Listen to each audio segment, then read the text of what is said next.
En este vídeo os voy a hablar sobre los códigos de seguridad y cómo utilizarlos. Para empezar, quiero comentaros que para que un mando a distancia y un receptor funcionen entre sí, lo más importante es que estén funcionando a la misma frecuencia. Es decir, hay dos frecuencias básicamente para mandos a distancia, que sería la de 315 MHz y la de 433. Todos los productos que tenemos en la página web, exceptuando los disparadores de pirotecnia, todo lo demás funciona a 315, con lo cual es todo compatible entre sí. Bueno, salvo alguna excepción, por ejemplo los mandos de 6 canales que solo son compatibles con receptores de 6 y cosas por el estilo, pero después todo lo que es de 1 a 4 canales sería compatible entre sí.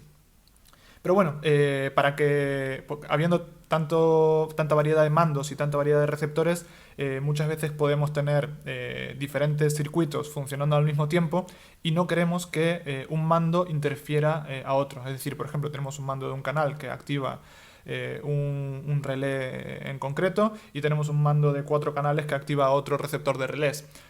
Para que un mando no active receptores de otros mandos, lo que hay que hacer es colocarles un código de seguridad.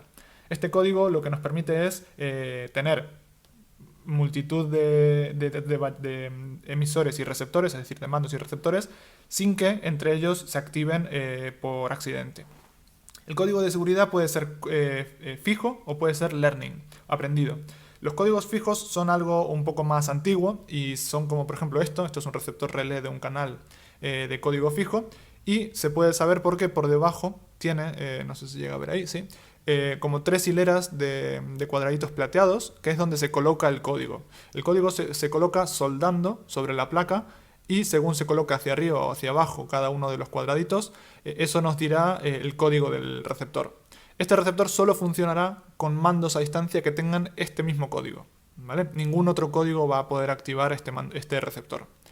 Ahora, por suerte, también hay receptores de código learning que lo que hacen es aprenderse el código sin tener que soldarles nada por debajo. Como os fijáis, por aquí debajo ya no tienen todo ese lío de cuadraditos hacia arriba y hacia abajo. Es mucho más sencillo. Este receptor, simplemente presionando el botón que trae, lo que hace es memorizar el primer mando a distancia que se active.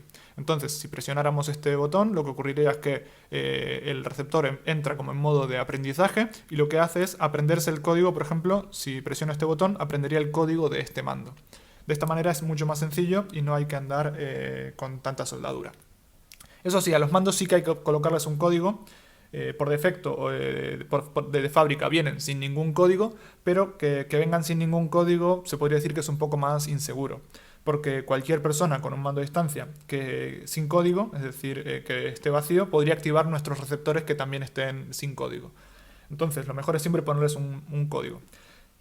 El código es algo que se coloca en el mando a distancia de la misma manera que en los receptores.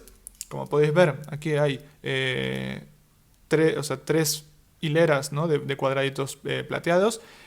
La hilera importante es la del medio, ¿vale? Esta que está aquí.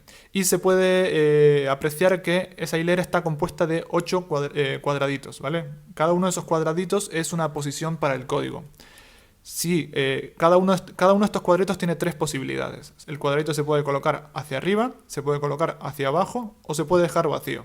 Esas son 3 posibilidades y esas 3 posibilidades multiplicadas por 8 nos dan unas 6500 posibilidades diferentes, es decir, 6500 códigos diferentes para que no tengamos problemas de códigos entre nuestros mandos.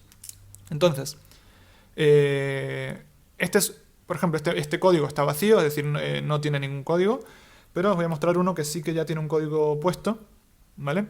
Que sería este.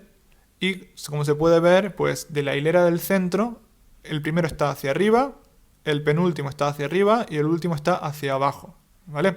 Se puede colocar como queramos, se pueden colocar solo uno hacia arriba o uno hacia abajo, 3 hacia arriba, uno hacia arriba y otro hacia abajo, esto como nosotros queramos. Lo importante es que cada cuadradito sea tratado como, o sea, cada cuadradito central sea tratado como independiente. Entonces, que el primer cuadrito no puede tocar el segundo no puede tocar el tercero y así con todos. Lo único que puede hacer cada cuadradito de estos centrales es tocar o hacia arriba o hacia abajo o bueno, o nada. De esta manera, este sería un código, ¿sí? Que activaría solamente los receptores que tengan este código. Si es un código fijo, el receptor tendría que tener este mismo código, o si es un código aprendido, pues simplemente el receptor debería aprenderse este código. Cuando se presiona el botón del receptor ya aprende este código sin que nosotros tengamos que hacer nada más. A ver, a ver si se llega a apreciar aquí. Este mando aquí tiene un 8, una L y una H. Este 8 significa que de los 8 pines que hay, las 8 patillas estas, este es el número 8, con lo cual si este es el número 8, este sería el número 1, sería 1, 2, 3, 4, 5, 6, 7 y 8. La L es de low y la H es de high. Entonces, este mando en concreto tiene un código 1 low, 2 high, 8 high. Ese sería el código de este mando, ¿sí? Este es un mando en concreto, pero cada mando tiene su forma de ponerle el código. En todas es muy similar, como podéis ver. Aquí también habría que colocarle el código hacia arriba o hacia abajo, de la misma manera que en el otro. Este es un mando de un canal. A pesar de que traiga los 4 botones, es un mando de un canal. Al final, internamente los mandos son siempre iguales. Da igual sean de un canal o de 4, al final la electrónica es la misma. Entonces, por eso, de hecho, este por ejemplo es un mando de 2 canales y podéis ver que es igual que el otro. Aquí tenemos otro tipo de mando de un canal y aquí tenemos pues también la fila central y la fila de arriba y la fila de abajo, donde habría que ir colocando hacia arriba o hacia abajo. Es indiferente que sepáis cuál es el 1, cuál es el 8, cuál es el low o cuál es el high. Lo importante simplemente es colocar varios al azar, unos hacia arriba, otros hacia abajo, para que ya tengamos un código asignado. Este es otro mando de 4 canales, que lo mismo habría que colocar hacia arriba y hacia abajo. Este en concreto, las patillas del chip que hay aquí abajo sobresalen por este lado, con lo cual al sobresalir tal vez hagan que sea un poquito más difícil soldar hacia arriba o hacia abajo, pero lo que se puede hacer es coger la patilla y doblarla hacia un lado o hacia el otro y soldar por encima para que de esta manera nos sea más sencillo. ¿Vale? Este es un mando de 4. Este es otro tipo de mando de 4 canales, en el cual también se pueden soldar de la misma manera. Este en concreto, en vez de llamarles del 1 al 8, le llaman A0 y del A0 al A7, pero bueno, sería lo mismo. La nomenclatura es diferente, pero la forma de hacerlo es lo mismo.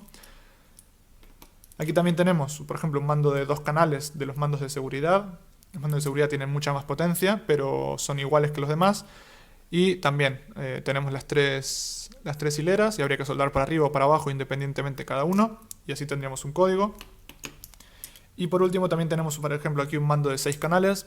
Los mandos de 6 canales tienen una peculiaridad y es que en vez de 8, la hilera en vez de ser de 8 es de 6. ¿Vale? Entonces, pero por lo demás es lo mismo. Entonces habría que soldar hacia arriba o hacia abajo o dejarlo vacío cada uno de estos, de los 6 que trae, y con eso ya tendríamos un código. Como podéis ver, ponerle código a un mando es muy sencillo y no tiene mayor complicación. Lo único que hay que hacer es tener un soldador a mano y colocarles un código.